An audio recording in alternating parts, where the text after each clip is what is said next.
Capacitor में आज पढ़ेंगे पैरेलल प्लेट कैपेसिटर। तो देखिए कैपेसिटर क्या था। It is a system of two conductors in which both conductors have equal and opposite charge. तो कैपेसिटर क्या है, दो कंडक्टरों का एक सिस्टम है जो क्या होने चाहिए, इक्वल और पॉजिटिवली चार्ज होने चाहिए, और कंडक्टर किसी भी शेप का हो सकता है। और ठीक है, कंडक्टर किसी भी शेप का हो सकता है। और कहाँ यूज़ होता है, जो कैपेसिटर है वो इलेक्ट्रिकल सर्किट का एक एलिमेंट है जिसमें इलेक्ट्रिकल एनर्जी स्टोर होती है इलेक्ट्रिक फील्ड की फॉर्म में। Parallel plate capacitor, parallel plate capacitor या लिख सकते हैं पीपीसी। ठीक, पैरेलल प्लेट कैपेसिटर में क्या होगा, दो कंडक्टिंग प्लेट्स होंगी और एक प्लेट पॉजिटिवली चार्ज और दूसरी नेगेटिवली चार्ज होगी। दोनों पे क्या होगा, इक्वल और अपोजिट नेचर का चार्ज होगा, एक पे प्लस क्यू तो एक पे माइनस क्यू। और क्या होगा, इन दोनों प्लेटों के बीच में जो सेपरेशन है वो कितना है, डी। और दोनों प्लेटों के बीच में जो पोटेंशियल डिफरेंस होगा वो क्या होगा, वी। पोटेंशियल डिफरेंस डेवलप क्यों होगा, क्योंकि एक पॉजिटिवली चार्ज है एक नेगेटिवली चार्ज है, तो इसका पोटेंशियल प्लस का होगा, इसका पोटेंशियल माइनस का होगा। तो इनके बीच में जो पोटेंशियल डिफरेंस है वो कितना है, बी। अगर सरफेस चार्ज डेंसिटी की बात कहें तो वो कितना है, सिग्मा। तो इस पे प्लस सिग्मा होगी तो इस पे क्या होगी, माइनस सिग्मा। सिग्मा होती क्या है, सरफेस चार्ज डेंसिटी, मतलब टोटल चार्ज को टोटल एरिया से क्या करेंगे, डिवाइड। मगर ध्यान दीजिए इसमें जो एक नेगेटिवली चार्ज प्लेट है वो क्या होगी, अर्थेड होगी। और अर्थ के होने से क्या होगा, देखिए ये इसको हमने जैसे प्लस चार्ज दिया तो इस प्लस चार्ज जैसे ही इस पे प्लस चार्ज आएगा तो इस पे एक इधर इनसाइड में नेगेटिव चार्ज और आउटसाइड में पॉजिटिव चार्ज क्या होगा, इंड्यूस।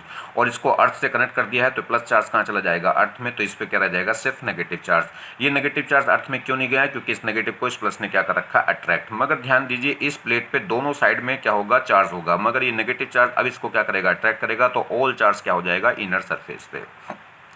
तो इस पे क्या होगा, अगर हम बात करें तो कंडक्टर पे जो चार्ज होगा, इस पैरेलल प्लेट कैपेसिटर पे जो चार्ज होगा वो इनसाइड होगा, सरफेस के इनसाइड, क्योंकि एक दूसरे को क्या करेंगे, दोनों अट्रैक्ट करेंगे। चलिए, तो अगर हम बात करें इसके लिए तो यहाँ देखिए, और इन प्लेटों का जो एरिया है, ए क्या है, ए क्या होगा यहाँ पे, अगर हम ए बात करें, एरिया ऑफ ईच प्लेट वो कितना होगा, ए। और ये एरिया भी क्या होगा, इनसाइड फेस का। ठीक है, चलिए, तो अगर हम बात करें Q equal to C B, तो Q equal to C B अगर हम अप्लाई करें तो यहाँ पे जो Q है वो क्या है, एक प्लेट का चार्ज है, या कह सकते हैं कोई सी भी एक प्लेट के चार्ज का मैग्नीट्यूड। ठीक, या कह सकते हैं Q क्या है, पॉजिटिव चार्ज प्लेट का चार्ज।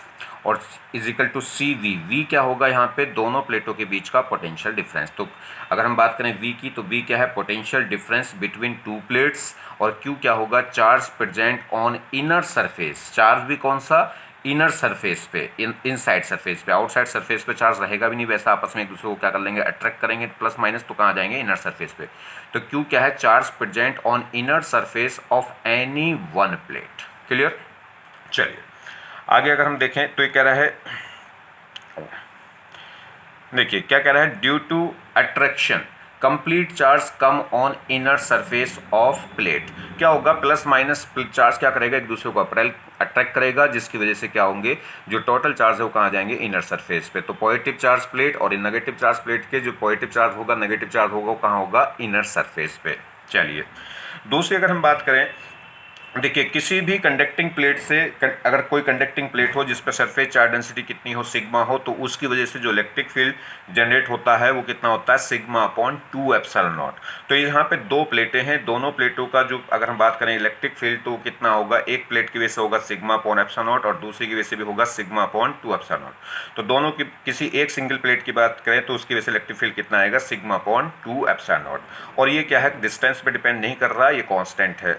मगर अगर हम बात करें दोनों प्लेटों का नेट इलेक्ट्रिक फील्ड देखें इसमें कैपेसिटर के अंदर, तो वो दोनों का क्या हो जाएगा, ऐड हो जाएगा। ऐड क्यों होगा, क्योंकि इलेक्ट्रिक फील्ड की डायरेक्शन पॉजिटिव चार्ज से नेगेटिव चार्ज की तरफ होगी। तो अगर इस पॉजिटिव प्लेट की वजह से मैं इलेक्ट्रिक फील्ड देखूं तो वो क्या होगा, प्लस से निकलता हुआ दिखाई देगा, और नेगेटिव वजह से देखूं तो वो नेगेटिव में एंटर होगा। तो दोनों ही क्या हो जाएंगे, ऐड हो जाएंगे। तो इसकी वजह से होगा सिग्मा अपॉन 2 एप्सिलॉन नॉट, इसकी वजह से भी सिग्मा अपॉन 2 एप्सिलॉन नॉट, और दोनों की डायरेक्शन सेम होगी। तो ऐड होके net resultant electric field inside of capacitor कितना आ जाएगा, सिग्मा अपॉन एप्सिलॉन नॉट। तो जो दो पैरेलल प्लेट कैपेसिटर है, इसकी प्लेटों के बीच में जो इलेक्ट्रिक फील्ड होगा वो कैसा होगा, कांस्टेंट होगा। कितना होगा, sigma upon epsilon not. Constant क्यों, क्योंकि वो डिस्टेंस पे डिपेंड नहीं कर रहा। तो ध्यान दीजिए, जो पैरेलल प्लेट कैपेसिटर है इसके इनसाइड में जो इलेक्ट्रिक फील्ड है वो कैसा रहेगा, कांस्टेंट रहेगा। कांस्टेंट रहेगा तो यहाँ जो इलेक्ट्रिक लाइन ऑफ फोर्स होंगी पैरेलल प्लेट कैपेसिटर के अंदर वो पॉजिटिव चार्ज से ऑरिजिनेट होंगी और नेगेटिव पे टर्मिनेट होंगी, और मगर कैसी रहेंगी, पैरेलल रहेंगी। पैरेलल मतलब इन ये लाइनें जो इलेक्ट्रिक लाइन फोर्स हैं वो पैरेलल भी रहेंगी और इनके बीच में जो सेपरेशन है वो क्या रहेगा, कांस्टेंट। क्योंकि जब हम कभी यूनिफॉर्म इलेक्ट्रिक फील्ड को रिप्रेजेंट करते हैं तो उसकी इलेक्ट्रिक लाइन फोर्स क्या होनी चाहिए, कांस्टेंट होनी चाहिए, और उनके बीच में सेपरेशन भी क्या रहना चाहिए, फिक्स्ड होना चाहिए। मगर एक इंपॉर्टेंट बात है कि जो पैरेलल प्लेट कैपेसिटर है उसके इनसाइड इलेक्ट्रिक फील्ड क्या रहता है, कांस्टेंट। मगर एज पे, अगर हम एज पे बात करें तो जो एज पे इलेक्ट्रिक लाइन फोर्स हैं वो क्या हो जाती हैं, कर्व हो जाती हैं। और कर्व हो जाएंगी तो इसका मतलब यहाँ पे एज पे जो इलेक्ट्रिक फील्ड है वो क्या हो जाएगा, नॉन यूनिफॉर्म। तो दोनों तरफ एज वाली जो इलेक्ट्रिक लाइन फोर्स हैं वो क्या हो जाएंगी, कर्व हो जाएंगी, जिसकी वजह से इलेक्ट्रिक फील्ड क्या रहेगा, अनकॉन्स्टेंट आएगा। तो इनसाइड में कांस्टेंट और एज पे क्या होगा, अनकॉन्स्टेंट। और इसी फिनोमिना को क्या होता है कि पैरेलल प्लेट कैपेसिटर के एज पे इलेक्ट्रिक लाइन फोर्स कर्व हो जाती हैं, या कह सकते हैं इलेक्ट्रिक फील्ड कांस्टेंट नहीं होता। इसी फिनोमिना को हम बोलते हैं फ्रिंजिंग इफेक्ट। ठीक है, तो अगर हम बात करें इसकी तो ये कह रहा है फ्रिंजिंग इफेक्ट क्या है, it is the bending of field lines at the corners of to plates. तो पहले प्लेट कैपेसिटर की दो प्लेटों के कॉर्नर्स पे इलेक्ट्रिक फील्ड लाइंस का बेंडिंग होना क्या कहलाता है, fringing effect. Clear. Next, in uniform electric field is present in between two plates, so potential energy also store in the between two plates। ये कह रहा है कि दोनों पैरेलल प्लेट जो कैपेसिटर है उसकी दोनों प्लेटों के बीच में जो इलेक्ट्रिक फील्ड है वो क्या रहेगा, कांस्टेंट रहेगा। और क्या होता है, तो इसके अंदर जो इलेक्ट्रिकल एनर्जी है वो क्या होगी, देखिए मैंने आपको बताया था कैपेसिटर में इलेक्ट्रिकल एनर्जी कहाँ स्टोर होती है, जहाँ जहाँ इलेक्ट्रिक फील्ड होगा। तो पैरेलल प्लेट कैपेसिटर के अंदर जो इलेक्ट्रिकल एनर्जी है वो कहाँ स्टोर होगी, इन दोनों प्लेटों के बीच का जो स्पेस है वहीं पे क्या होगी, इलेक्ट्रिकल एनर्जी स्टोर हो जाएगी। किसकी फॉर्म में, इलेक्ट्रिक फील्ड की फॉर्म में। तो वही बात इसने कही है, in uniform electric field is present in between two plates, so potential energy also store between two plates. तो जो पोटेंशियल एनर्जी है वो भी क्या होगी, दोनों प्लेटों के बीच का जो स्पेस है उसी में स्टोर होगी, क्योंकि वहीं पे क्या है, इलेक्ट्रिक फील्ड। तो इसके लिए तो आपको बहुत टेंशन लेने की बात ही नहीं, मैंने आपको एक सीधी सी बात बता रखी कि जहाँ जहाँ इलेक्ट्रिक फील्ड होगा वहाँ वहाँ इलेक्ट्रिकल एनर्जी क्या होगी, स्टोर होगी। तो देखिए, net electric field in between two plates, दो प्लेटों के बीच में जो इलेक्ट्रिक फील्ड है किसके, पैरेलल प्लेट कैपेसिटर के, वो कितना है, इज इक्वल टू है सिग्मा अपॉन एप्सिलॉन नॉट। क्यों, अगर हम बात करें, मैंने आपको बताया है कि एक प्लेट की वजह से, जैसे अगर हमारे पास ये पैरेलल प्लेट कैपेसिटर है और एक ये है, इस प्लस की वजह से इलेक्ट्रिक फील्ड कहाँ जाएगी, इस साइड प्लस से आउट होती है, ऑरिजिनेट होती है, और कितनी होगी, सिग्मा अपॉन 2 एप्सिलॉन नॉट। इस नेगेटिव चार्ज की वजह से देखें तो इस पे इलेक्ट्रिक फील्ड नेगेटिव में एंटर होगी और वो भी कितनी होगी, सिग्मा अपॉन 2 एप्सिलॉन नॉट। तो दोनों की डायरेक्शन सेम है तो दोनों ऐड हो जाएंगे, तो सिग्मा अपॉन 2 एप्सिलॉन नॉट और सिग्मा अपॉन 2 एप्सिलॉन नॉट दोनों को ऐड करेंगे तो कितना आएगा, सिग्मा अपॉन एप्सिलॉन नॉट। तो किसी भी पैरेलल प्लेट कैपेसिटर के अंदर जो इलेक्ट्रिक फील्ड है वो कांस्टेंट है और कितनी है, सिग्मा अपॉन एप्सिलॉन नॉट। ये कह सकते हैं यूनिफॉर्म है और कितनी, sigma upon epsilon not. Sigma यहाँ पे क्या है, सरफेस चार्ज डेंसिटी। अगर हम बात करें सरफेस चार्ज डेंसिटी कितनी होगी, टोटल चार्ज को टोटल एरिया से क्या करें, डिवाइड करें, जहाँ पे क्यू क्या है, charge of each plate in inside, ठीक, और ए क्या है, एरिया ऑफ प्लेट किधर, इनसाइड वाली सरफेस का। चलिए नेक्स्ट अगर हम देखें, कह रहा है electric field due to only one side charge, एक साइड चार्ज कह सकते हैं, वन प्लेट की वजह से कितना इलेक्ट्रिक फील्ड होगा, तो एक प्लेट की वजह से इलेक्ट्रिक फील्ड कितना होगा, सिग्मा अपॉन 2 एप्सिलॉन नॉट। यहाँ पे इलेक्ट्रिक फर्स्ट यूनिट में पढ़ के आ चुके हैं, ठीक है। किसी भी कंडक्टिंग प्लेट की वजह से अगर जिसकी सरफेस चार्ज डेंसिटी कितनी हो, सिग्मा, तो उसकी वजह से इलेक्ट्रिक फील्ड कितना होता है, सिग्मा अपॉन 2 एप्सिलॉन नॉट। जो डिस्टेंस क्या रहता है, यूनिफॉर्म और डिस्टेंस पे डिपेंड नहीं करता। तो बात समझ में आ गई। किसी भी अगर हम बात करेंगे पैरेलल प्लेट कैपेसिटर के अंदर तो इलेक्ट्रिक फील्ड यूनिफॉर्म है और कितना है, सिग्मा अपॉन एप्सिलॉन नॉट, और एक प्लेट की वजह से अगर देखें तो वो कितना है, सिग्मा अपॉन 2 एप्सिलॉन नॉट। बात करें, कह रहा है capacity of parallel plate capacitor, किसी भी पैरेलल प्लेट कैपेसिटर की कैपेसिटी कैसे कैलकुलेट करेंगे, तो देखिए इसके लिए अगर आपको बोर्ड एग्जाम में डेरिवेशन करना है तो आप क्या करें, ये बात ध्यान रखें, किससे, ईवीसी मेथड, मतलब मैं पहले इलेक्ट्रिक फील्ड निकालूंगा, फिर क्या निकालूंगा, पोटेंशियल डिफरेंस, और फिर क्या निकालूंगा, कैपेसिटेंस, और हमारा डेरिवेशन कंप्लीट हो जाएगा। तो इसमें बस एक ही मेथड यूज करना है कि ईवीसी। ये पता होना चाहिए कि कोई किसी भी चीज़ को डेराइव करने के लिए सबसे पहले हमें कहाँ से स्टार्टिंग करनी है और फिर क्या कैलकुलेट करना है। तो इसमें तीन ही बातें हैं, पहले आप इलेक्ट्रिक फील्ड देखिए क्या होगा कैपेसिटर के अंदर, पैरेलल प्लेट कैपेसिटर के अंदर इलेक्ट्रिक फील्ड क्या होगा, फिर आप निकालिए दोनों प्लेटों के बीच में पोटेंशियल डिफरेंस क्या होगा, और फिर आप सीधा कैपेसिटेंस निकाल दे। तीन लाइन में क्या हो जाएगा, डेरिवेशन हो जाएगा। देखिए तो अगर हम बात करें तो कह रहा है electric field in between two plates. तो अगर कोई पैरेलल प्लेट कैपेसिटर है तो उसकी दोनों प्लेटों के बीच में जो इलेक्ट्रिक फील्ड है वो कितना होता है, यूनिफॉर्म होता है। और कितना होता है अभी हमने देखा, sigma upon epsilon not. Clear होगी बात। अब सिग्मा को मैं क्या लिख सकता हूँ, अगर क्यू की फॉर्म में लाऊं तो सिग्मा को लिख सकता हूँ क्यू अपॉन ए। तो यहाँ से जो इलेक्ट्रिक फील्ड हो गया Q upon A into epsilon not. अब बात करें इलेक्ट्रिक फील्ड, आपने फर्स्ट यूनिट में पढ़ा है कि E इज इक्वल टू होता है minus D B upon D R. ठीक, पोटेंशियल डिफरेंस अपॉन, ये कह सकते हैं पोटेंशियल का जो ग्रेडियंट है, पोटेंशियल का जो नेगेटिव ग्रेडियंट है वही क्या कहलाता है, इलेक्ट्रिक फील्ड। यहाँ पे नेगेटिव साइन इंडिकेट करता है कि जैसे जैसे आप इलेक्ट्रिक फील्ड के अलोंग जाते हैं वैसे वैसे पोटेंशियल क्या होता था, डिक्रीज होता था। चलिए खैर, अगर हम इसका मैग्नीट्यूड फॉर्म देखें तो E इज इक्वल टू क्या होगा, V अपॉन डी, जहाँ V क्या है पोटेंशियल डिफरेंस और D क्या है दोनों प्लेटों के बीच का सेपरेशन। तो अगर मैं दोनों प्लेटों के बीच का पोटेंशियल डिफरेंस देखूं या उसमें इलेक्ट्रिक फील्ड में रिलेशन लिखूं तो क्या होगा, E इज इक्वल टू, ये क्या हो गया, E क्या हो गया इलेक्ट्रिक फील्ड किसके बीच में, पैरेलल प्लेट कैपेसिटर के बीच में, और V क्या हो गया दोनों प्लेटों के बीच का डिफरेंस, और D क्या हो गया उनके बीच की डिस्टेंस। ठीक, तो E इज इक्वल टू लिख सकते हैं V अपॉन डी इस फॉर्मूले से। तो देखिए जरा, तो जब यहाँ से हम क्या लिख सकते हैं, E is equal to V upon D, तो V इज इक्वल टू क्या होगा, E इंटू डी। बस बात खत्म हो गई। मैंने पहले इलेक्ट्रिक फील्ड निकाल लिया, अब क्या निकाल लूंगा, पोटेंशियल। पोटेंशियल कैसे निकलेगा, V इज इक्वल टू आएगा E इंटू डी से। E की वैल्यू हम ऊपर सॉल्व कर चुके हैं, कितना E की जगह कितना लिख देंगे, Q upon A epsilon not. तो रखिए, तो V की जगह क्या हो गया, तो V इज इक्वल टू क्या हो गया जी, यहाँ से देखिए तो V इज इक्वल टू कितना होगा, V इज इक्वल टू है E इंटू डी, और E की जगह हम क्या रखेंगे, Q upon A epsilon not into साथ में हो गया D। चलिए सोल्व करें, हमारे पास क्या आ गया, वोल्टेज आ गया, E आ गई, पहले E निकाल ली, फिर क्या निकाल लिया, वोल्टेज निकाल लिया, और अब क्या निकाल लेंगे, बस कैपेसिटेंस। तो कैपेसिटेंस क्या होता है, C इज इक्वल टू क्या होगा, अगर हम बात करें तो C इज इक्वल टू होगा Q अपॉन B। तो रखिए जी, Q तो Q है, V की वैल्यू यहाँ से उठा कर रखिए। जब V की वैल्यू यहाँ से आप उठा कर रखेंगे तो देखिए क्या होगा, Q तो Q है, और V की जगह मैं क्या रख दूंगा, Q upon A epsilon not D. ठीक है, तो यहाँ से देखिए Q से Q जाएगा और एप्सिलॉन नॉट ए कहाँ जाएगा, ऊपर, तो ये बचेगा epsilon not A upon D. तो यही क्या है, कैपेसिटेंस है किसकी, पैरेलल प्लेट कैपेसिटर की। मगर ये कैपेसिटेंस कब है, जब दोनों प्लेटों के बीच में क्या है, वैक्यूमनेस है। ठीक है, तो अगर हम क्या करेंगे, कोई भी मीडियम इंट्रोड्यूस कर देंगे पैरेलल प्लेट के बीच में, तो वहाँ पे एक डाइलेक्ट्रिक कांस्टेंट आ जाएगा K से लिखें या एप्सिलॉन R से लिखें, वो आपकी मर्जी है। ठीक है, तो यहाँ पे क्या हो जाएगा, और वो K कहाँ जाएगा, जहाँ भी एप्सिलॉन नॉट लिखा होता है उसके साथ में क्या हो जाएगी, मल्टीप्लाई। तो ये डेरिवेशन आपको समझ में आया। देखिए मैं एक लाइन में भी बिल्कुल उस डेरिवेशन को करा सकते हैं। कैसे, समझो, हमारे पास क्या होता है कि हमें क्या निकालना है, capacitance. C is equal to होता है Q अपॉन V। क्लियर हुई बात, C इज इक्वल टू होगा Q अपॉन B। Q तो Q है, V को मैं क्या लिख सकता हूँ, E इंटू डी। क्लियर, अब E क्या होगा, Q भी Q है, D भी D है, तो E के रखो, दोनों प्लेटों के बीच में इलेक्ट्रिक फील्ड होता कितना है, sigma upon epsilon not. Clear हो गई, इंटू डी। अब जरा बस बात खत्म करिए, Q तो Q है, सिग्मा को मैं क्या लिख सकता हूँ, सिग्मा को मैं लिख सकता हूँ Q अपॉन A, और अपॉन में क्या था, ये एप्सिलॉन नॉट, इनटू क्या हो गया D। बस सोल्व करिए, Q से Q कट हुआ, A नीचे आया होगा, ये कहाँ गए होंगे, ऊपर, तो कितना हो गया, epsilon not A upon D।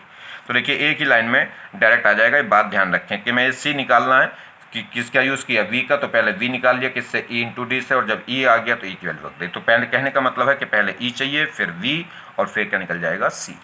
Next, ये कह रहा है कि अगर हम क्या करें, ये देखिए, तो कह रहा है इफ़ ए मीडियम इज ये कह रहा है कोई मीडियम प्लेस कर दें किसके, दोनों प्लेटों के बीच में। ये कह रहा है if a medium is inserted between two plates then capacity, तब कैपेसिटी क्या हो जाएगी, C इज इक्वल टू हो जाएगा epsilon not into epsilon R into A upon D। तो क्या था formula, epsilon not A upon D था। अगर कोई भी मीडियम प्लेस कर देंगे दोनों प्लेटों के बीच में तो यहाँ पे क्या आ जाएगी, एक रिलेटिव परमिटिविटी या कह सकते हैं डाइलेक्ट्रिक कांस्टेंट, जिसे लिख सकते हैं एप्सिलॉन R से या कैसे लिख सकते हैं K से। देखिए ये कह रहा है capacity of parallel plate capacitor depend upon, किस किस पे डिपेंड कर रही है। अगर हम बात करें तो जो कैपेसिटी है वो किसकी आ रही है, देखिए कैपेसिटी किसी भी पैरेलल प्लेट कैपेसिटर की जो कैपेसिटी है मीडियम में वो कितनी आ रही है, K epsilon not A upon D। K लिखो या एप्सिलॉन R लिखिए। तो एक तो किस पे डिपेंड कर रही है, मीडियम पे। मीडियम की क्या हो रही है, डायरेक्टली प्रोपोर्शनल, जैसे जैसे डायरेक्टली कांस्टेंट बढ़ाएंगे वैसे वैसे कैपेसिटेंस बढ़ेगा। दूसरा एरिया ऑफ प्लेट्स, और एरिया भी कौन सा रखना है, वो एरिया रखना है जो दोनों प्लेटों का ओवरलैपिंग एरिया है, जो एक दूसरे को क्या कर रहा है, ओवरलैप कर रहा है। तो ये ध्यान रखेंगे, एरिया ए क्या है, एरिया ऑफ प्लेट है, मगर कौन सा एरिया है यहाँ पे, जो दोनों प्लेटों एरिया, तो इस कोई सी एक प्लेट का लेना है, एरिया तो कोई सी एक प्लेट का लेना है, मगर वो एरिया लेना है जो क्या कर रहा है, दूसरी प्लेट के साथ क्या कर रहा है, ओवरलैप कर रहा है, ठीक है। और डी क्या हो गई, दोनों प्लेटों के बीच में सेपरेशन। तो अगर हम क्या करेंगे, अगर डायलेक्ट्रिक मीडियम बढ़ाएंगे तो भी कैपेसिटेंस बढ़ेगा, एरिया बढ़ाएंगे, फेसिंग एरिया बढ़ाएंगे तो भी कैपेसिटेंस बढ़ेगा, क्योंकि इन दोनों के डायरेक्टली प्रोपोर्शनल है। और डिस्टेंस की क्या है, इन्वर्सली। अगर डिस्टेंस बढ़ाएंगे तो कैपेसिटेंस क्या है, घटेगा। इसीलिए कहते हैं कि दो प्लेटों के बीच में जो सेपरेशन होना चाहिए, डी, वो बहुत छोटा होना चाहिए as comparison to dimensions of plates. तो प्लेट्स की जो डायमेंशन है, प्लेट्स की जो लेंथ और विड्थ है, उसके कंपेरिजन में दो प्लेटों के बीच में जो सेपरेशन है डी, वो बहुत स्मॉल होना चाहिए, जिससे कैपेसिटेंस क्या रहे, हाई रहे। तो देखिए, तो कह रहा है capacity of parallel plate depend upon. तो पैरेलल प्लेट कैपेसिटर की जो कैपेसिटी है किस किस बात पर डिपेंड करेगी, तो distance between the two plates, तो दोनों प्लेटों के बीच के डिस्टेंस पर कैसे डिपेंड करेगी, इन्वर्सली प्रोपोर्शनल होगी। अगर डिस्टेंस घटाएंगे तो कैपेसिटेंस बढ़ेगा। दूसरा मीडियम पे, तो मीडियम के डायलेक्ट्रिक कांस्टेंट पे जैसे जैसे डायलेक्ट्रिक कांस्टेंट बढ़ेगा, कह सकते हैं रिलेटिव परमिटिविटी बढ़ेगी, वैसे वैसे कैपेसिटेंस क्या होगा, इंक्रीज, क्योंकि डायरेक्टली प्रोपोर्शनल है। और तीसरा हो गया एरिया। एरिया के भी क्या होगा, डायरेक्टली प्रोपोर्शनल, तो कि जो कैपेसिटेंस है वो डायरेक्टली प्रोपोर्शनल होगा एरिया की। मगर मैंने इस पर स्टार लगाया है, रीजन क्या है, क्योंकि जो एरिया है वो प्लेट का कौन सा एरिया है, एक प्लेट का वो एरिया जो क्या कर रहा है, दूसरी प्लेट के साथ ओवरलैप कर रहा है, या कॉमन फेसिंग एरिया है। तो ए डैश होगा क्या, common area of facing surface, जो फेस आपस में एक दूसरे को क्या कर रही है, फेस कर रही है, या कह सकते हैं ओवरलैपिंग एरिया। तो कोई सी भी प्लेट का वो एरिया जो आपस में क्या कर रहा है, ओवरलैप कर रहा है। नेक्स्ट, तो ये कह रहा है if one of the plate of parallel plate capacitor slides, then capacity decrease because common area decreases. देखिए, अगर दोनों प्लेटें बिल्कुल एक दूसरे के सामने बिल्कुल कंप्लीटली क्या कर रही हैं, ओवरलैप कर रही हैं, तो इनका जो क्रॉसिंग एरिया होगा वो क्या होगा, कोई सी एक प्लेट का एरिया। अगर इनमें से कोई सी भी एक प्लेट नीचे या ऊपर को खिसक जाए तो जो फेसिंग एरिया है वो क्या होता चला जाएगा, कम होता जाएगा। और कम होता जाएगा तो कैपेसिटेंस भी क्या होता जाएगा, कम। और एक सिचुएशन ऐसी आएगी कि एक प्लेट दूसरी प्लेट के ऊपर निकल जाएगी, मतलब कोई सा भी एरिया फेस नहीं करेगा, तो उस समय कैपेसिटेंस क्या हो जाएगा, जीरो। क्लियर होगी बात। चलिए, एक प्रॉब्लम है सिंपल सी, ये कह रहा है, ये क्या कह रहा है, अगर हम बात करें, ये कह रहा है कि हमारे पास एक पैरेलल प्लेट कैपेसिटर है, एक प्लेट का एरिया है A1, एक प्लेट का एरिया A2, उनके बीच में सेपरेशन कितना है, D है। तो इस पैरेलल प्लेट कैपेसिटर का क्या बताना है, कैपेसिटेंस बताना है। तो किसी भी पैरेलल प्लेट कैपेसिटर का जो कैपेसिटेंस होता है वो होगा K epsilon not A upon D। K तो यहाँ दे नहीं रखा, मीडियम तो दे नहीं रखा, तो क्या लेके चलेंगे, वैक्यूम, तो क्या हो जाएगा, epsilon not A upon D। मगर एरिया कौन सा लूँ, A1 लूँ कि A2 लूँ। तो देखिए, इसमें से जो फेसिंग एरिया हो, जो फेसिंग एरिया है, तो A1 एरिया तो बड़ा है, A2 क्या है, छोटा है। और A2 जो एरिया है वो पूरा का पूरा आप सामने क्या कर रहा है, फेस कर रहा है इस पे। तो ये A2 एरिया क्या करेगा, बिल्कुल A1 के एरिया के साथ क्या कर जाएगा, फेस। मगर A1 एरिया पूरा A2 के साथ फेस नहीं करेगा, क्योंकि वो ज़्यादा है। तो यहाँ पे जो फेसिंग एरिया है वो कौन हो गया, फेसिंग एरिया मतलब कॉमन एरिया, जो ओवरलैप एरिया मतलब जो कॉमन एरिया है। तो कॉमन एरिया कितना होगा, A2। तो बस फॉर्मूला क्या हो जाएगा, epsilon not A2 upon D।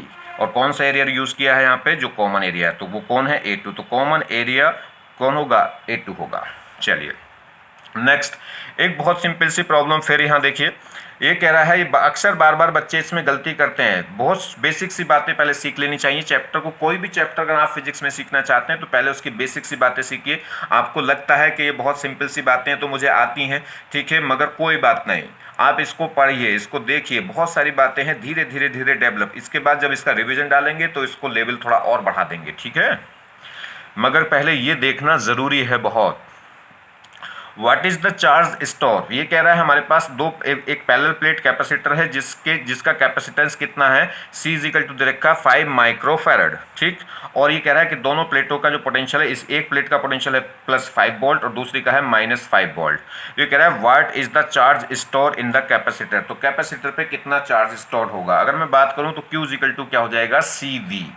अगर किसी भी पैरेलल प्लेट कैपेसिटर पे चार्ज निकालें, स्टोर चार्ज निकालें, मतलब एक प्लेट का चार्ज, तो वो Q इज इक्वल टू क्या होगा, CV। C तो कितना दे रखा है, इसका कैपेसिटेंस 5 माइक्रोफैरड, और V कितना दे रखा है, 5।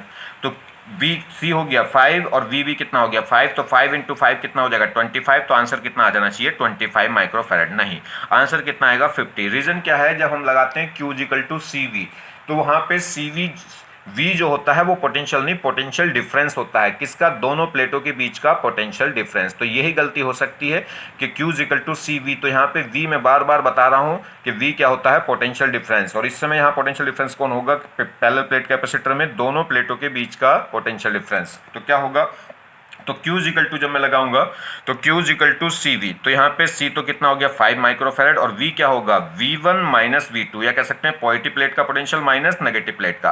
Positive plate minus negative plate क्यों ले रहे हैं, क्योंकि ये पोटेंशियल हायर है और वो लोअर है, क्योंकि इस पे चार्ज पॉजिटिव है तो इस देखिए ये पोटेंशियल प्लस का है और ये पोटेंशियल माइनस का है, तो हायर माइनस लोअर कर दीजिए, तो 5 माइनस माइनस 5 बाई, ठीक है, तो 5 माइनस माइनस 5, तो माइनस माइनस क्या हो जाएगा, ये माइनस फाइव कितना हो जाएगा प्लस का 5, तो कितना हो जाएगा 10, और 10 की जब 5 से मल्टीप्लाई होगी तो ये कितना आ जाएगा 50 माइक्रो कूलम। माइक्रो क्यों, क्योंकि कैपेसिटेंस किसमें था, माइक्रो में था, तो 50 माइक्रो कूलम। नेक्स्ट देखिए प्रॉब्लम, ये कह रहा है capacity of a conducting sphere of radius capital R is equal to capacity of a parallel plate capacitor which is made by two circular plates of radius small r. Find out separation between two plates. देखिए question को समझाता हूँ। ये कह रहा है कि हमारे पास दो कैपेसिटर हैं, एक कंडक्टिंग स्फीयर है, एक कंडक्टिंग स्फीयर है जिसकी रेडियस कितनी है r, और एक दूसरा क्या है पैरेलल प्लेट कैपेसिटर है जिसकी प्लेटें क्या है सर्कुलर हैं और जिसकी रेडियस कितनी है इन प्लेटों की, सर्कुलर प्लेटों की रेडियस कितनी है स्मॉल r। तो कह रहा है कि इस कैपेसिटर की रेडियस इस पैरेलल प्लेट कैपेसिटर की जो कैपेसिटी है इस स्फेरिकल इस कंडक्टिंग स्फीयर की कैपेसिटी के इक्वल हो, तो उसके लिए इन दोनों सर्कुलर प्लेटों के बीच में सेपरेशन क्या होना चाहिए। तो क्वेश्चन ही बहुत सिंपल सी हो गई, इसका कैपेसिटेंस और इसका कैपेसिटेंस क्या रख दो, इक्वल रख दो। तो देखिए गिवन दैट हमें क्या दे रखा है, ये बात हमें उसने दे रखी है कि कैपेसिटी ऑफ स्फीयर इक्वल है capacity of parallel plate capacitor, बस दोनों की कैपेसिटी को क्या रख देंगे इक्वल। अब स्फीयर की कैपेसिटी हम पढ़ के आए हैं फर्स्ट लेक्चर में, कितना 4 pi epsilon naught into R, R क्या है इसकी रेडियस, ठीक, वो इज इक्वल टू होनी चाहिए इस पैरेलल प्लेट कैपेसिटर की। पैरेलल पीपीसी का जो कैपेसिटी हो कितनी होगी epsilon not A upon D, यही तो होता है epsilon not A upon D, जहां डी क्या है दोनों प्लेटों के बीच का सेपरेशन और ए क्या है facing area of one plate. तो अगर एक एरिया किससे आएगा, ये सर्कुलर प्लेट है तो सर्कुलर प्लेट का एरिया कितना होगा, दोनों आपस में फेस एक दूसरे के कंप्लीटली फेस कर रही हैं, एक दूसरे को कंप्लीटली क्या कर रही हैं ओवरलैप कर रही हैं, तो बस कोई सी एक प्लेट का एरिया रख लेंगे यहाँ। तो सर्कुलर प्लेट का एरिया कितना होगा, किसी भी सर्किल का एरिया कितना होगा पाई आर स्क्वायर, तो बस रखिए ए की जगह हम क्या रख देंगे, ए की जगह हम क्या रख देंगे यहाँ पे पाई आर स्क्वायर, तो ए की जगह रख देंगे पाई स्मॉल आर स्क्वायर, बस बात खत्म हुई। एप्सिलॉन नॉट से एप्सिलॉन नॉट कम, पाई से पाई कट, तो क्या बचेगा यहाँ पे 4 आर और यहाँ बचेगा आर स्क्वायर अपॉन डी, मुझे डी निकालना है तो डी को उधर ले जाइए और 4 आर को इधर, तो डी इज इक्वल टू हो गया small R square upon 4 R. Clear. Next, अब ये कह रहा है कि स्टोर एनर्जी ऑफ ए, अगर हम बात करें स्टोर एनर्जी देखें किसमें, ये देखिए जी स्टोर एनर्जी और या कह सकते हैं potential energy of parallel plate capacitor. किसी भी कैपेसिटर में देखिए मैंने आपको बताया था कि कैपेसिटर क्या होता है, किसी भी सर्किट का वो एलिमेंट है जो क्या करता है इलेक्ट्रिकल एनर्जी को स्टोर कर लेता है इलेक्ट्रिक फील्ड के फॉर्म में, तो वही पूछ रहा है कि एनर्जी स्टोर कितनी होगी। ये हम अभी पीछे देख के आए थे, जब हम कभी किसी कैपेसिटर को क्या करते हैं या किसी कंडक्टर को चार्ज करते हैं बैटरी के थ्रू, तो बैटरी के थ्रू जो एनर्जी सप्लाई होती है वो कितनी थी CV²।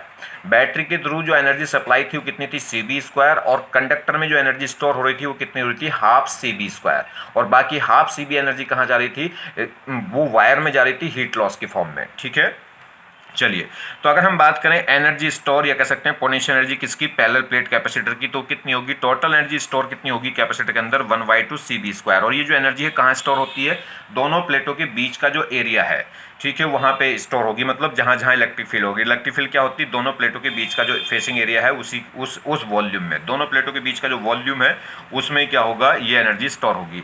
तो एनर्जी स्टोर किसमें, पीपीसी में कितनी होगी 1/2 CV², तुम्हें पता चल गया हमने कहाँ से लिया है। अब क्या करेंगे, अब एनर्जी जो स्टोर है, अगर हम सी को किसी भी पैरेलल प्लेट कैपेसिटर का कैपेसिटेंस होता क्या है, C इज इक्वल टू लिख सकता हूँ epsilon not A upon D. Clear, और ये क्या है V², मतलब पोटेंशियल डिफरेंस।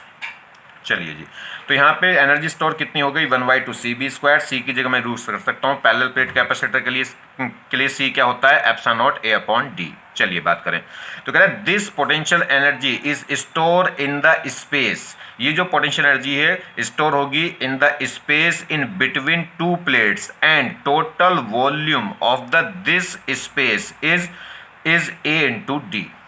सो store energy per unit volume या कह सकते हैं एनर्जी डेंसिटी, वो हमें कैलकुलेट करना है। तो ये देखिए क्या कह रहा है, ये कह रहा है जो एनर्जी है ये एनर्जी स्टोर होगी कहाँ पे, दोनों प्लेटों के बीच में, और दोनों प्लेटों के बीच में और बीच में भी कहाँ, जो टोटल वॉल्यूम है दोनों प्लेटों के बीच का उसके अंदर। और वो वॉल्यूम होता कितना है, अगर एक प्लेट का फेसिंग एरिया कितना ए और उसके बीच की दोनों प्लेटों के बीच की डिस्टेंस कितनी डी, तो एरिया किस वॉल्यूम किसका आ जाएगा, एरिया इंटू लेंथ, और लेंथ कितनी हो गई, डिस्टेंस यानी कि डी। तो जो फेसिंग जो दोनों प्लेटों के बीच में जो एरिया होगा वो कितना होगा, ए इंटू डी होगा। तो इस टोटल एरिया के अंदर ये एनर्जी क्या होगी, स्टोर होगी। और ये एरिया होगा कहाँ, प्लेटों के, ये वॉल्यूम होगा कहाँ, प्लेटों के बीच में। तो ये जो वॉल्यूम है इस वॉल्यूम के अंदर क्या होगा, ये टोटल एनर्जी स्टोर हो जाएगी।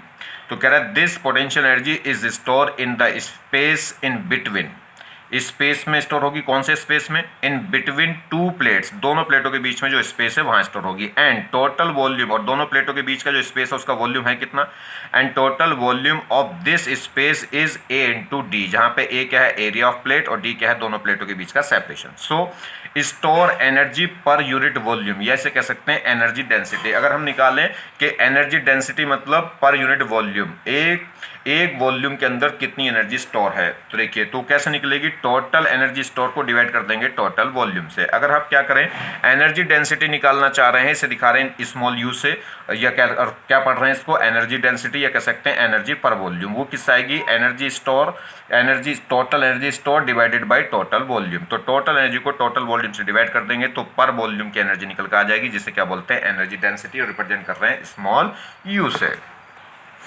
तो देखिए जी, अगर हम बात करें किसकी, एनर्जी डेंसिटी यू की, तो यू इज इक्वल टू क्या होगा, यू इज इक्वल टू हो जाएगा टोटल एनर्जी यू और upon volume, total volume. Energy कितनी है वो हमने देख ली थी कितनी, 1/2 और टोटल वॉल्यूम कितना होगा, ए इंटू डी, और वहाँ पे 1/2 में भी सी को हम क्या लिख सकते हैं, epsilon not A upon D. चलिए, तो ये टोटल एनर्जी है, टोटल एनर्जी को टोटल वॉल्यूम से क्या कर दिया, डिवाइड कर दिया, तो ये क्या आ जाएगी, एनर्जी डेंसिटी यू आ जाएगी। इसे फर्दर सोल्व करिए अगर हम फर्दर सोल्व करें तो यहाँ पे क्या होगा, ये डी कहाँ जाएगा, अपॉन में, ये डी अपॉन में आ जाएगा, और ए से क्या हो जाएगा, ए कैंसिल हो जाएगा। तो ये कितना बचा, यू इज इक्वल टू होगा 1/2 epsilon naught V square upon क्या आ जाएगा D square, V square upon D square. अब यहाँ देखिए, अभी हमने देखा था क्या, v upon D is equal to क्या था, e, जो e इज इक्वल टू क्या था, v अपॉन डी। तो v अपॉन डी को मैं क्या लिख सकता हूँ, e, और ये क्या है, v अपॉन डी का होल स्क्वायर है, और होल स्क्वायर है तो यहाँ पे क्या हो जाएगा, e का होल स्क्वायर। तो इसकी जगह हम क्या लिख सकते हैं, e स्क्वायर। तो v अपॉन डी क्या होता है, e, और v अपॉन डी का होल स्क्वायर इक्वल टू क्या हो जाएगा, e स्क्वायर। तो बस ये डायरेक्ट फॉर्मूला आ गया। तो जो एनर्जी डेंसिटी है वो कितनी हो गई, 1/2 एप्सिलॉन नॉट e स्क्वायर। तो ये इलेक्ट्रिकल एनर्जी है पर यूनिट वॉल्यूम, किसकी फॉर्म में, इलेक्ट्रिक फील्ड की फॉर्म में। तो U जो है वो डायरेक्टली प्रोपोर्शनल हो रही है किसके, E स्क्वायर के। अगर हम बात करें यूनिट, अगर हम बात करें इसकी U की, U क्या है, एनर्जी, मगर स्मॉल u क्या है, एनर्जी डेंसिटी। तो अगर मैं इसकी यूनिट की बात करूंगा तो ये होगी एनर्जी पर यूनिट वॉल्यूम, मतलब जूल पर मीटर स्क्वायर। तो अगर हम बात करें यूनिट की, किसकी, unit of 1/2 epsilon not E square, क्या है, ये एनर्जी है, मगर एनर्जी किसकी, पर यूनिट वॉल्यूम की। तो एनर्जी की यूनिट तो क्या हो गई, जूल, और पर वॉल्यूम की क्या हो जाएगी, मीटर क्यूब। तो इसकी जो यूनिट होगी वो जूल पर मीटर क्यूब। अगर नॉर्मल बात करें, क्वेश्चन पूछे कि 1/2 CB स्क्वायर की एनर्जी, तो 1/2 CB स्क्वायर की यूनिट क्या होगी, जूल होगी सिर्फ, वो क्यों, टोटल एनर्जी है, और ये क्या है, एनर्जी पर यूनिट वॉल्यूम है। तो एनर्जी को पर वॉल्यूम से क्या करेंगे, डिवाइड करेंगे। चलिए, एक प्रॉब्लम समझिए, क्या प्रॉब्लम है, ये कह रहा है देखिए, ये कह रहा है फॉर ए PPC, एक parallel plate capacitor, distance between two plates is d, area of each plate a, and dielectric field and electric field between two plates is E, find out energy store in capacitor. ये कह रहा है मेरे पास एक parallel plate capacitor है जिसमें प्लेटों के बीच का सेपरेशन कितना है, d है, और प्लेट का एरिया कितना, हर एक प्लेट का एरिया कितना है, a है, और उसके बीच में, प्लेटों के बीच में जो इलेक्ट्रिक फील्ड है वो कितना है, E है। तो उस कैपेसिटर की एनर्जी पूछ रहा है। इसने कहा energy of capacitor. Energy of capacitor का मतलब देखिए, अब अगर हम एनर्जी ऑफ कैपेसिटर को लिखना चाहें तो U इज इक्वल टू क्या होगी, अगर मैं बात करूं U इज इक्वल टू आपको पता है 1/2 CB स्क्वायर, या कह सकते हैं 1/2 Q इंटू V, या कह सकते हैं 1/2 Q² ये कैपेसिटर की एनर्जी होती है, मगर इसमें से इस टाइप का कोई ऑप्शन नहीं दे रखा। तो आप किसकी फॉर्म में पूछना चाह रहा है, तो टोटल एनर्जी को मैं ऐसे भी तो कह सकता हूँ, मेरे पास U क्या है, एक वॉल्यूम की एनर्जी, और इनटू क्या करूँ, इसे टोटल वॉल्यूम से मल्टीप्लाई कर दूंगा तो क्या हो जाएगी टोटल कैपेसिटर की एनर्जी। और ये होती कितनी है 1/2 ε0 E²। ये तो हो गई एक वॉल्यूम की एनर्जी, और मुझे निकालनी टोटल कैपेसिटर की, तो क्या करेंगे टोटल वॉल्यूम से मल्टीप्लाई करेंगे। टोटल वॉल्यूम कितना होगा A/D। तो देखिए आंसर इस फॉर्म में भी आंसर पूछ सकता है। आगे बात समझ में।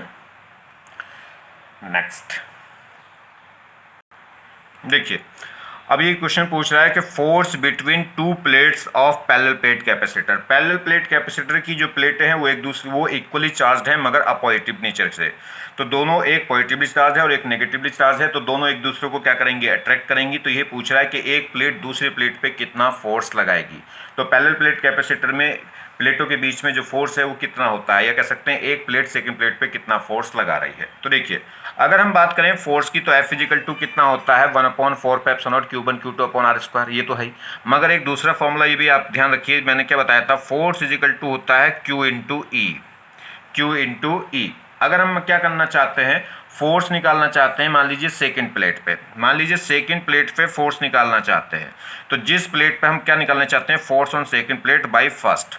तो सेकंड प्लेट पे फोर्स फर्स्ट के द्वारा, तो क्या रखेंगे, जिस प्लेट पे फोर्स निकालना है उसका तो चार्ज, और इलेक्ट्रिक फील्ड क्या करेंगे सेकंड। अब हम बात क्या करेंगे कि सेकंड प्लेट पे इलेक्ट्रिक फील्ड किसके द्वारा, फर्स्ट के द्वारा। आगे बात समझ में नहीं, तो क्या होगा, जिस पे हम फोर्स निकाल रहे हैं उसका तो चार्ज, और उसी पॉइंट पे इलेक्ट्रिक फील्ड, उस चार्ज पे इलेक्ट्रिक फील्ड किसके द्वारा, दूसरे के द्वारा। तो सेकंड वाले प्लेट पे फर्स्ट के द्वारा कितना क्या होगा, इलेक्ट्रिक फील्ड होगा। क्योंकि किसी भी, देखिए, इस चार्ज पार्टिकल पे जो फोर्स होगा वो कौन लगाएगी, एक्सटर्नल इलेक्ट्रिक फील्ड। खुद की कोई भी चार्ज हो, उस चार्ज का खुद का जो इलेक्ट्रिक फील्ड है वो खुद पे फोर्स नहीं लगाता। तो किसी भी चार्ज पार्टिकल पे जो फोर्स लगता है वो किसी एक्सटर्नल इलेक्ट्रिक फील्ड से। अगर कोई चार्ज पार्टिकल किसी एक्सटर्नल इलेक्ट्रिक फील्ड में एंटर कर जाए तो उस पर एक फोर्स लगने लगेगा F=QE। तो एक्सटर्नल इलेक्ट्रिक फील्ड समझ गए, किसी दूसरे अनोदर चार्ज पार्टिकल की वजह से जो इलेक्ट्रिक फील्ड हो।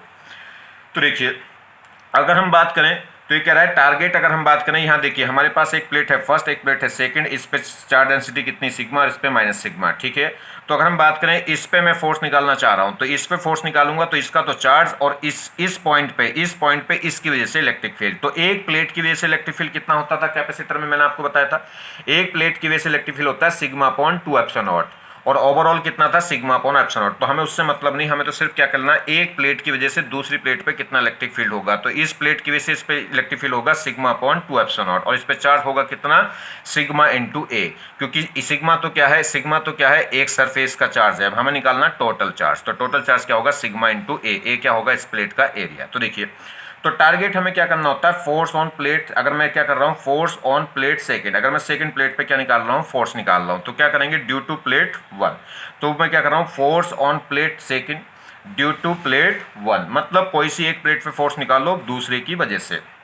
तो चलिए, तो यहाँ पे क्या होगा, F हम क्या अप्लाई करेंगे कि F=Q/E, जहाँ पे Q क्या होगा, charge on the plate second. Charge तो उस प्लेट का होगा जिस पे हम फोर्स निकाल रहे हैं, और E क्या होगा, electric field of the plate first.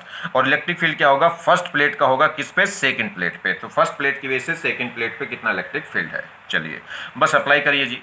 तो चार्ज अगर मैं देखूं सेकंड प्लेट पे चार्ज कितना होगा, सरफेस चार्ज डेंसिटी तो कितनी है सिग्मा, और इनटू एरिया कितना है ए, तो टोटल चार्ज कितना होगा σ×A। क्योंकि एक एरिया का चार्ज तो है सिग्मा, टोटल एरिया ए का कितना चार्ज हो जाएगा, σ×A। और इनटू क्या होगा, इलेक्ट्रिक फील्ड किसकी वजह से, फर्स्ट की वजह से। तो फर्स्ट प्लेट की वजह से इलेक्ट्रिक फील्ड होगी कितनी, एक प्लेट की वजह से इलेक्ट्रिक फील्ड मैंने आपको बताई है σ/2ε0। बस मल्टीप्लाई करिए जी, क्या हो गया ये σ²A/2ε0। यही क्या होगा, फोर्स हो जाएगा एक प्लेट के द्वारा दूसरी प्लेट पे। तो F क्या हो गया, σ²A/2ε0। क्या है ये, σ²A/2ε0। क्लियर। चलिए, अब जब क्या होगा, एक प्लेट दूसरी प्लेट पे क्या करेगी, फोर्स लगाएगी, मगर ये प्लेटें आपस में मूव तो कर नहीं रही, फिक्स हैं प्लेटें।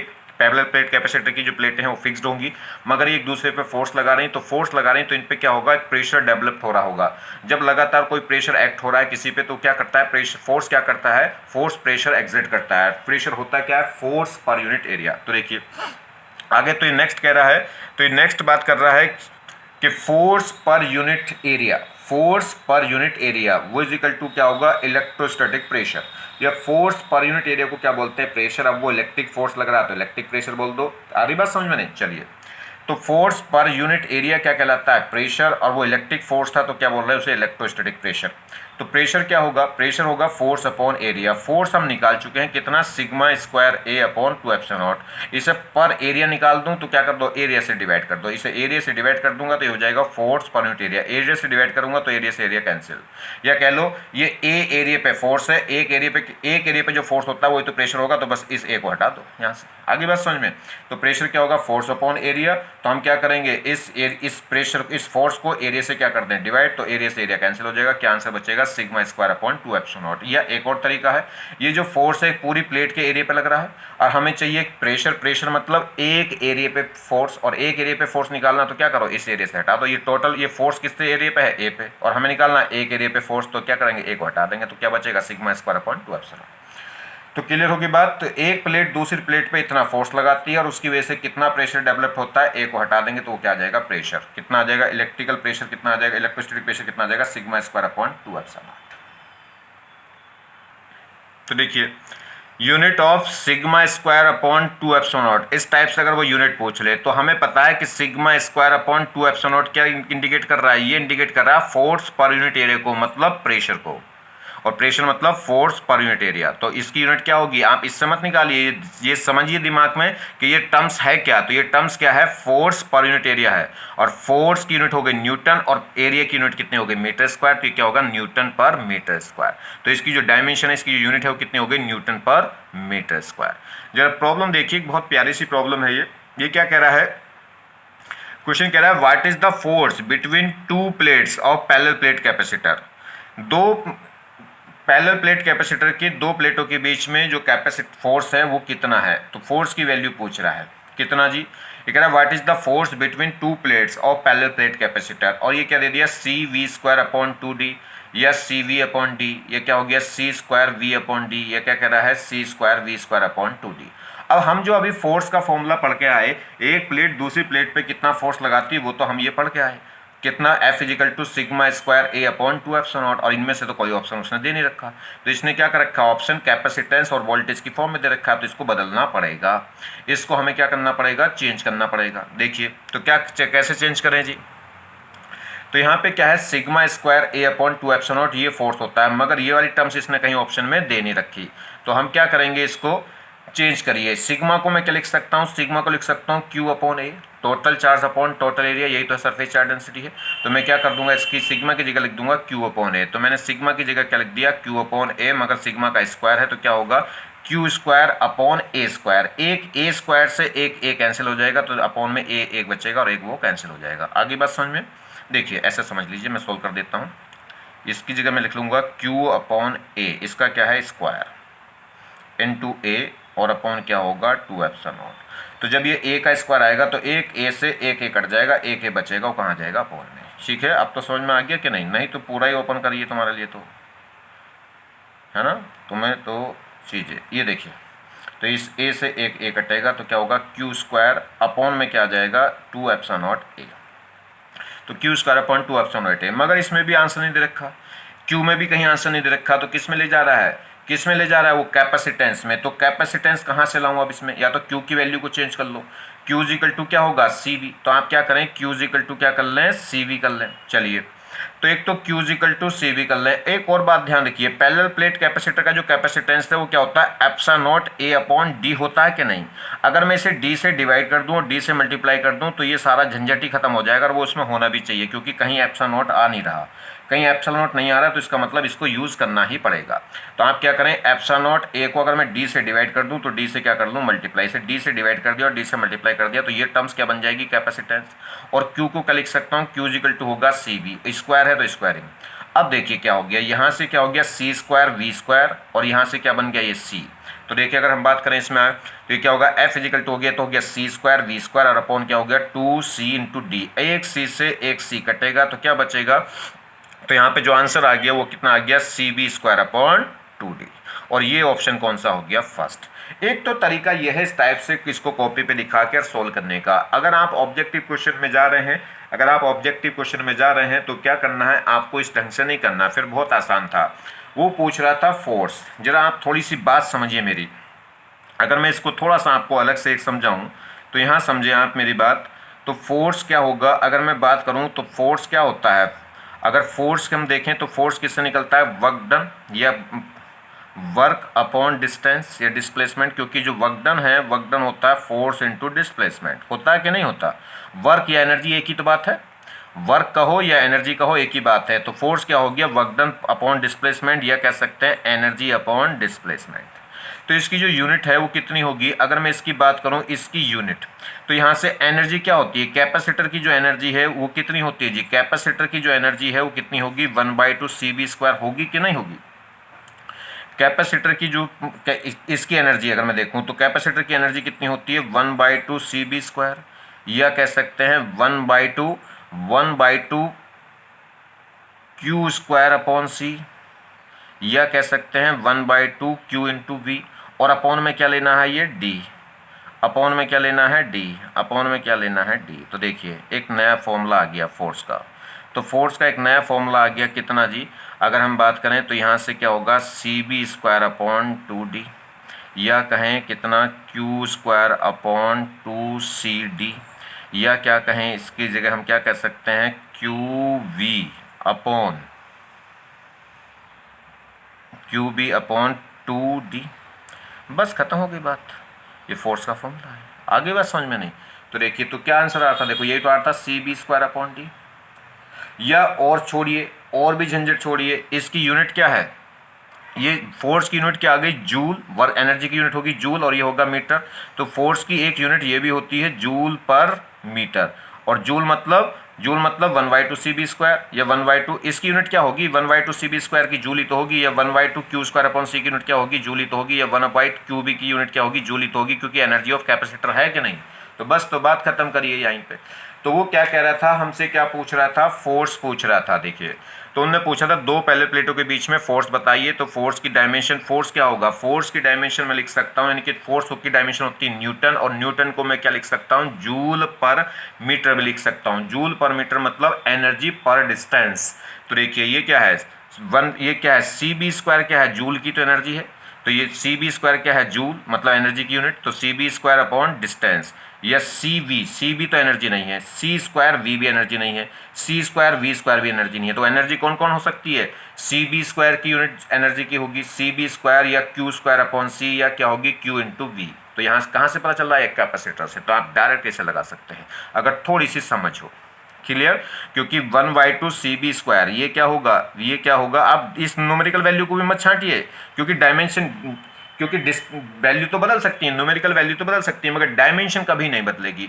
तो फोर्स की डायमेंशन क्या होनी चाहिए, न्यूटन या जूल पर मीटर, और इसमें 1/2, देखिए यूनिट की अगर मैं बात करूं तो 1/2 CB² की भी यूनिट भी जूल होगी, और CB² की भी यूनिट क्या होगी, जूल, क्योंकि 2 तो यूनिट लेस होता है या डायमेंशन लेस होता है। आगे बात समझ में नहीं, तो इसलिए इसमें क्या है, तो क्या होना चाहिए, फोर्स होना चाहिए एनर्जी पर डिस्टेंस, तो ये CB² एनर्जी है अपॉन डिस्टेंस, या कह सकते हैं इसकी यूनिट क्या है, जूल, तो CB² की एनर्जी यूनिट ये क्या होगी, जूल, तो जूल अपॉन डिस्टेंस, ये बिल्कुल ओके हो गया। CB जूल नहीं है, C² V क्या है, जूल नहीं है, C² V² भी जूल नहीं है। कौन कौन हो सकता है जूल, CB² हो सकता है, Q² अपॉन सी हो सकता है, और क्या हो सकता है, Q इंटू वी हो सकता है, जो पोटेंशियल कैपेसिटर की एनर्जी में आते हैं। कैपेसिटर की एनर्जी यही तो पढ़ी आपने, 1/2 CB², या 1/2 Q² अपॉन सी, या 1/2 QB। चलिए, थैंक्स।